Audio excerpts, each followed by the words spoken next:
ماشاءاللہ لا حول ولا قوۃ الا باللہ العلی العظیم اعوذ باللہ من الشیطان الرجیم بسم اللہ الرحمن الرحیم۔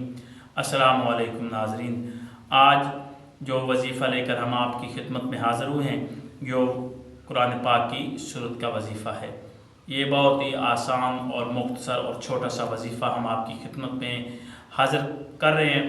آپ نے اس وظیفے کو کرنا ہے، انشاءاللہ آپ کے گھر میں رزق جو ہے وہ بارش کی طرح برسے گا، یعنی کہ آپ کو سوچ سمجھ بھی نہیں ہوگی اور اللہ تعالیٰ آپ کے گھر میں رزق وسیع کر دے گا، رزق کی بارش ہونا شروع ہو جائے گی۔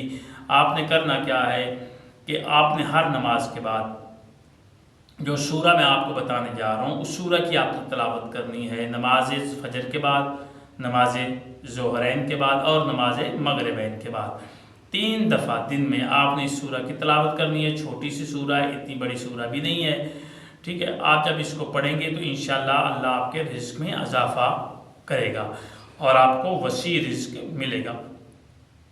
سورہ کون سی ہے؟ قرآن پاک کی سورہ ہے، وہ ہے سورہ فجر۔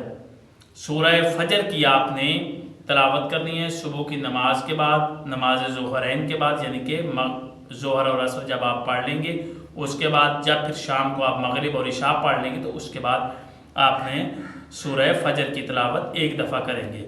انشاءاللہ آپ روزانہ کریں گے تو اللہ تعالیٰ آپ کے گھر میں رزق وسیع کرے گا، آپ کے گھر میں رزق کی بارش ہونا شروع ہو جائے گی صحیح عقیدے سے اگر آپ ان عملیات کو کریں گے۔